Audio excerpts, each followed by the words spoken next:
Thomas Green never thought he would return to Morling. His father had escaped the village decades ago, vowing never to set foot near it again. But after his sudden death, Thomas discovered a letter with one chilling warning: do not enter the house of ash. It remembers. Drawn by obsession and a need to understand his family's hidden past, Thomas headed to the village. But some places aren't meant to be rediscovered. As he approached the village, technology began to fail. GPS lost signal, the radio turned to static, and even his phone's flashlight flickered uncontrollably.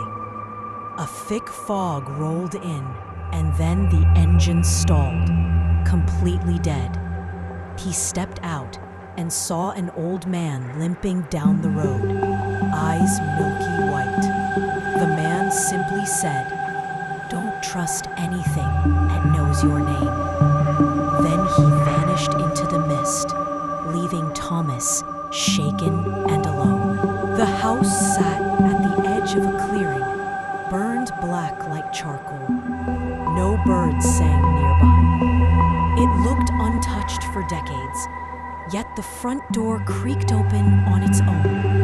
Ash covered every surface, thick like snowfall. Thomas found a half-burned photograph in the hallway. It showed his father as a child, standing beside someone or something with no face. That night, Thomas awoke at exactly 3 a.m. to a knock. Then another. Then a voice. His own. "It's me.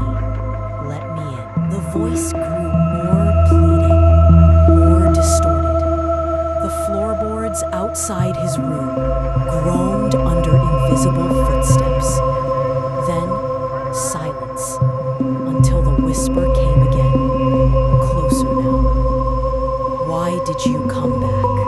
He ran to the village church, but it was collapsed, half-burned and overtaken by vines. Inside, symbols had been carved into the floor, and the altar was cracked down the middle. In the corner, he found a rotting confession booth with a diary inside, the writings of Father McClellan. The last entry read, "God has left Morling. What remains wears his skin." Back at the house, he found a room behind a false wall. In the center stood a tall mirror, smudged with handprints. When he looked in, the reflection didn't mimic him. It smiled when he didn't. It began to whisper things, personal things. Then it spoke one word that made his blood run cold. "Brother." A sound came from the basement, a scraping, squelching sound. As he descended, he saw deep claw marks on the walls. In the far corner, a mass of limbs and teeth breathed heavily. It turned toward him with eyes that matched his own. It spoke in a child's voice. "Don't burn us again, Thomas. It hurts." The villagers were off, their eyes too wide, their smiles too still. They moved like marionettes. One little girl followed him everywhere, humming a broken lullaby. When he turned to speak to her, she tilted her head and asked, "Do you remember the fire, Uncle Tommy?" But she vanished before he could respond. In the backyard of the house stood a massive, blackened tree. Beneath it, the ground was cracked and sunken. He found remnants of scorched toys, old bones, and a half-melted locket with his initials. He dreamt of that tree that night, how it whispered in his sleep and bled from its bark. Behind the fireplace, Thomas discovered a hidden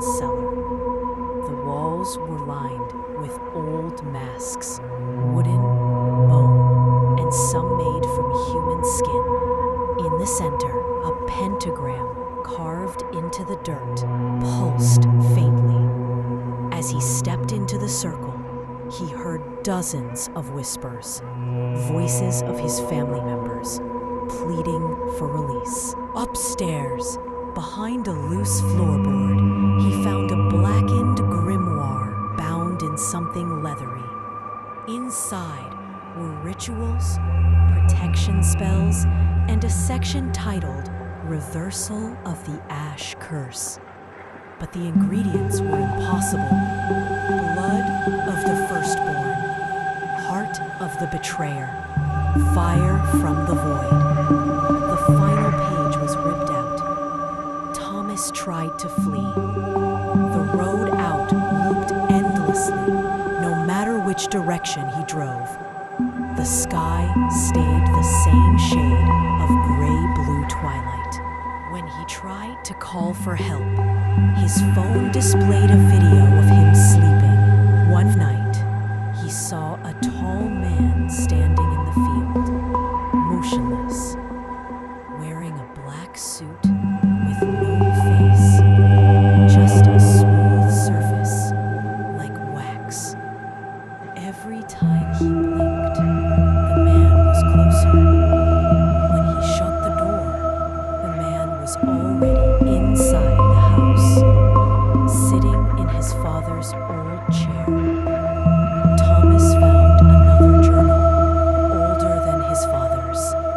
It belonged to his great-grandmother. She described how the house chose a host every generation, how the ash clung to their soul. She wrote, "We thought fire would kill it, but fire only feeds it." One morning, Thomas woke to find someone else sleeping in his bed. It was him, identical, breathing, alive. But when he tried to touch the figure, it grinned and whispered, "Now you're the reflection." Thomas found himself trapped in the mirror, watching his other self walk away. There was one room left, always locked. That night, it was open. Inside were hundreds of dolls, each one with human teeth and stitched eyelids. They all faced a painting of a burning village. As he stepped inside, the door slammed shut. The dolls turned their heads in unison. From the forest came a sound, a choir singing in reverse. He followed it, compelled. In a clearing stood hooded villagers, surrounding a pit of fire. In the center was a boy, tied down, screaming for his mother. It was him, as a child. They looked at Thomas and said, "You must finish what your father started." He realized the truth. His family had kept the curse alive by sacrificing one heir each generation. His father fled. That's why the village burned. But the curse was never broken, only delayed. Now the ash had chosen again. He had two choices: burn the house with himself in it, or feed the curse again. With trembling hands, Thomas poured gasoline throughout the house. He placed the mirror, the book, and his father's journal in a circle and lit the match. As flames consumed the house, the voices screamed. The entity from the basement howled in agony, and Thomas smiled. For the first time, he was free. Weeks later, hikers found the ruins of the house. Nothing remained but blackened earth. But in the ashes, they found a doll, perfect, clean, unburned. When one of them picked it up, it opened its eyes and said in Thomas's voice, "Let me in. It's cold out here."